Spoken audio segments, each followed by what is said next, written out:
Kal Halal Yahweh Bahashem Yahweh Shai Bahashem Rakah Kodash, double honest to GM Master Thomas Truth, Ecclesiasticus 5 and 15.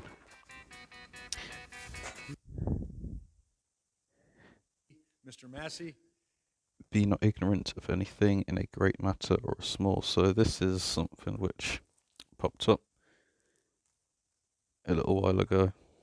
It says the car itself will monitor your driving. So let's take a look at this. Let's play the volume. And a member opposed. Each will control 5 minutes. The chair recognizes a gentleman from Kentucky.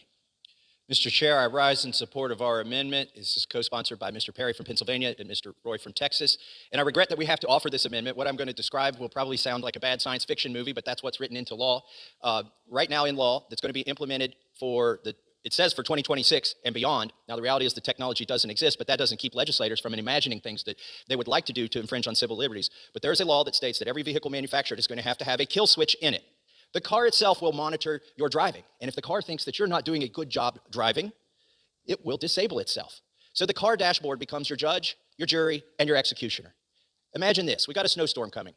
A mom takes her kids out. They're going to the grocery store. It's snowing. They're trying to get some groceries before the big storm hits. She swerves for a pothole.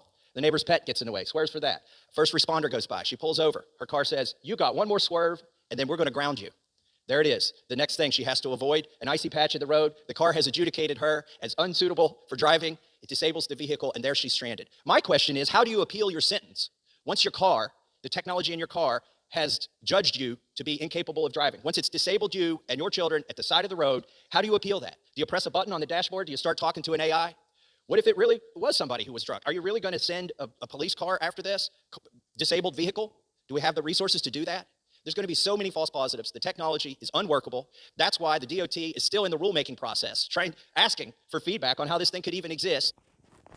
So there you have it, Esau and his inventions. Going to make these cars be sort of a mandatory thing, whereby it's going to be monitoring how you drive. That information for sure is going to go to insurance companies. They're going to charge you an arm and a leg depending on how you drive, and discriminate against people for profit. But ultimately, they can stop you from accessing your vehicle.